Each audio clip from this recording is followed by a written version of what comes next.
జరగాలి జరగాలి మందరవలికి న్యాయం జరగాలి జరగాలి జరగాలి మందరవలికి న్యాయం జరగాలి రావాలి రావాలి పసుల శ్రీకాంత్ రావాలి రావాలి రావాలి పసుల శ్రీకాంత్ రావాలి రావాలి రావాలి పసుల శ్రీకాంత్ రావాలి జరగాలి జరగాలి రవలికి న్యాయం జరగాలి జరగాలి జరగాలి రవలికి న్యాయం జరగాలి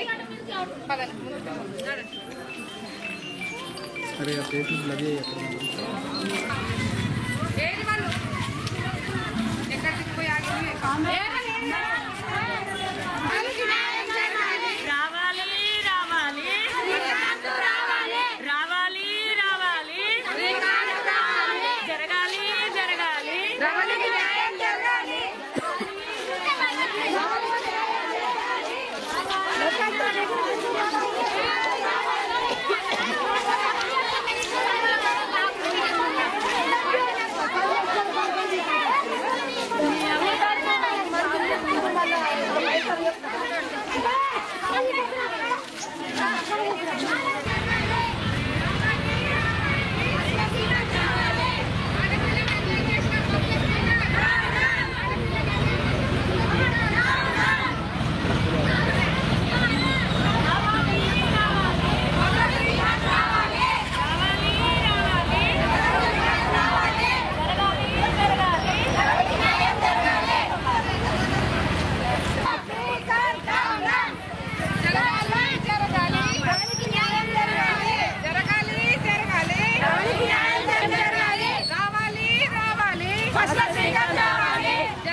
వదిలేసి వెళ్ళిపోయాను, రోడ్డు పైన వదిలేసి వెళ్ళిపోయాను. మళ్ళీ ఫోన్ చేస్తే అవసరం లేదు మాట్లాడినప్పుడు అని అంటుంది. మోసం చేసి వెళ్ళిపోయాను. అంటే మీకు ఎన్ని రోజుల నుంచి పరిచయం, ఎట్లా జరిగింది, ఏమైంది, పెళ్లి తర్వాత ఈయన వెళ్ళిపోవడానికి గల కారణం ఏంది, నీతో ఏమని చెప్పేటోడా, ఇలాంటివి చెప్పరా? నాకు 5 సంవత్సరాల నుంచి ప్రేమించుకుంటున్నాను. ఒక్కరోజు నాకు పెళ్లి ఫిక్స్ అయింది. ఎంగేజ్మెంట్ క్యాన్సిల్ చేసుకున్నాను. ఆయనకు ఎంగేజ్మెంట్ క్యాన్సిల్ చేసింది కూడా ఆవిడ. తర్వాత నేను ఎంగేజ్మెంట్ క్యాన్సిల్ అయిన తర్వాత నేను చెప్పినాను నాకు అవసరం లేదంటే నేను మా ఇంటి వాళ్ళతో మాట్లాడి ఒప్పిస్తా చేసుకుంటానన్నాడు. పెళ్లి చేసుకుంటానని చేసుకున్న తర్వాత వాళ్ళ ఇంట్లోకి తీసుకువెళ్ళిండు. ఇంట్లోకి తీసుకువెళ్ళి వాళ్ళ అమ్మ నాన్న అద్దన తర్వాత రోడ్డు మీద వదిలేసి వెళ్ళిపోయాడు. ఫోన్ చేసి ఎక్కడ ఉన్నా అంటే ఏం చెప్తలేడు, నువ్వు నాకు అవసరం లేదని అంటుండు. మోసం చేసి వెళ్ళిపోయాడు రోడ్డు పైన. ఎక్కడ పెళ్లి జరిగింది, ఇప్పుడు నువ్వేం కోరుకుంటున్నావు? మా ఇద్దరికి బయట మేమిద్దరం కలిసి ఇష్టపడి పెళ్లి చేసుకున్న తర్వాత ఇంటికి వెళ్ళు తర్వాత మాట్లాడతానే అన్నాడు. మళ్ళీ ఫోన్ చేసి అడిగితేనేమో నువ్వు వద్దు నాకు అవసరం లేదు అని రోడ్డు పైన వదిలేసి వెళ్ళిపోయింది. మళ్ళీ ఫోన్ చేస్తే ఫోన్ లిఫ్ట్ చేస్తలేడు. ఫోన్ స్విచ్ ఆఫ్ వేసింది. నేను రాత్రి ఫోన్ చేసి ఏమంటుండు, ఎందుకు కంప్లైంట్ ఇచ్చినావు, ఎందుకు ఇట్లా చెప్తున్నావు, మహిళా సంఘానికి ఎందుకు చెప్తున్నావు, వాళ్ళ అంతా చూస్తా వాళ్ళు ఏమనుకుంటారు అని ఫోన్ చేసి బెదిరిస్తుంది. చావైన బ్రతికైనా ఎంతటి కలిసి బ్రతకాలని అనుకుంటున్నాను.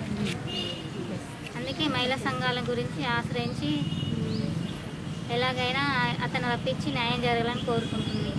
ఇవాళ నువ్వు ర్యాలీ తీయడానికి ర్యాలీ తీసి ఎక్కడికి వెళ్తున్నావు, ఎక్కడికి వెళ్తావు? వీళ్ళందరూ తీసుకుని పోలీస్ స్టేషన్కి వెళ్తున్నాను ర్యాలీకి. అంబేద్కర్ నగర్కి చెందిన అమ్మాయిని పసుల శ్రీకాంత్ అనే అబ్బాయి గత 5 సంవత్సరాల నుండి ఈ అమ్మాయిని ప్రేమించడం జరిగింది. ఈ అమ్మాయికి వీళ్ళు పేదరిక ఆర్థిక ఇబ్బందుల కారణంగా వీళ్ళ అమ్మగారు వేరే సంబంధాన్ని చూసి ఈ అమ్మాయికి వివాహం నిశ్చయించిన తర్వాత ఆ అమ్మాయి అంటే ఆ వివాహ సంబంధాన్ని కూడా ఆయన తుంచేసేళ్ళు. తర్వాత ఈ అమ్మాయిని దొంగచాటున భయభ్రాంతులకు గురి చేసి సంధిలో దొరికించుకొని పెళ్లి చేసుకున్నాడు. ఇంటికి తీసుకెళ్లిన పిదప వాళ్ళ అమ్మ నాన్నని నేను పెళ్లి చేసుకుని వచ్చిన అమ్మ అంటే వద్దు మనకి అమ్మాయి అని చెప్పేసి మీరు ఎక్కడైనా కలిసి బతకండి అని చెప్పడం జరిగింది. అబ్బాయి బయటకు వెళ్ళి అమ్మాయిని బతుకుదామని చెప్పేసి బయటకు వెళ్ళిపోయి పారిపోయిండు. తర్వాత వాళ్ళ అమ్మ నాన్న కూడా కనిపించకుండా వెళ్ళిపోయారు. నిన్నటి నుండి మేము అబ్బాయి ఇంటి ఎదురుగా ధర్నాగా కూర్చున్నాము.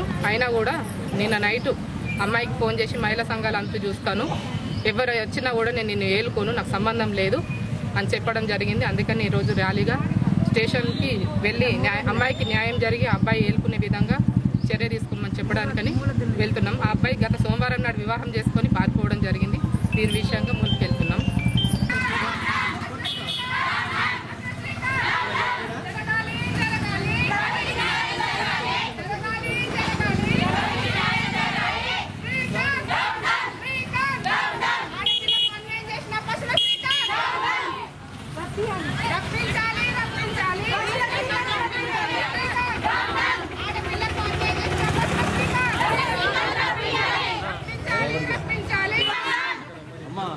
ఆగండి ఇక్కడ సరే అక్కడికి వెళ్ళిరు కాంప్లైంట్ ఇవ్వండి. ఇచ్చిన తర్వాత ఆ పిల్లని నాశనం చేసుకుని ఇచ్చిన మీకు చెప్తాం. లేదా వాళ్ళు తల్లిదండ్రులు కూడా ఎంక్వైరీ చేసి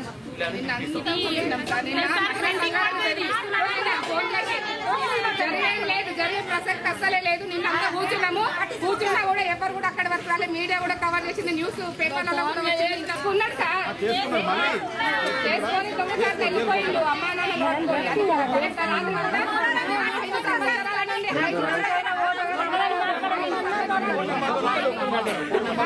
5 సంవత్సరాల నుండి అమ్మాయిని వెలగట్టి 50,000 రూపాయలు వస్తానంటే నెలకు ఒక సంవత్సరానికి అంటే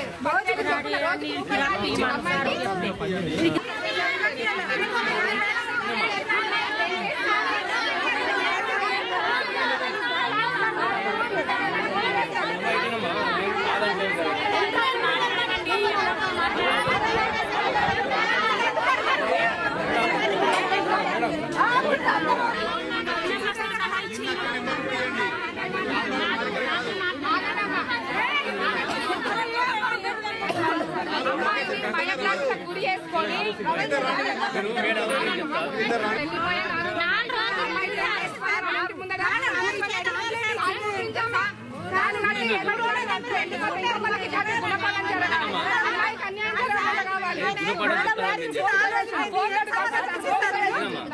రెస్పాన్స్ తీసుకుంటాం. మన కాల్స్ వచ్చిన ఆ నెంబర్లు ఇవ్వండి.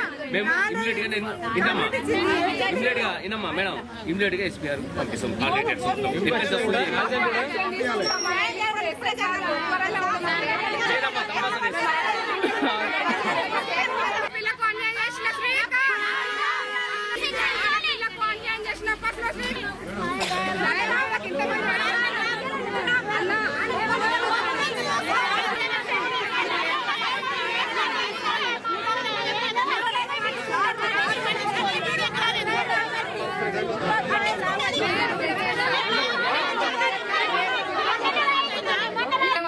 మా మానాన మేము కూర్చొని మేము ధర్నాలాగా కూర్చున్నప్పుడు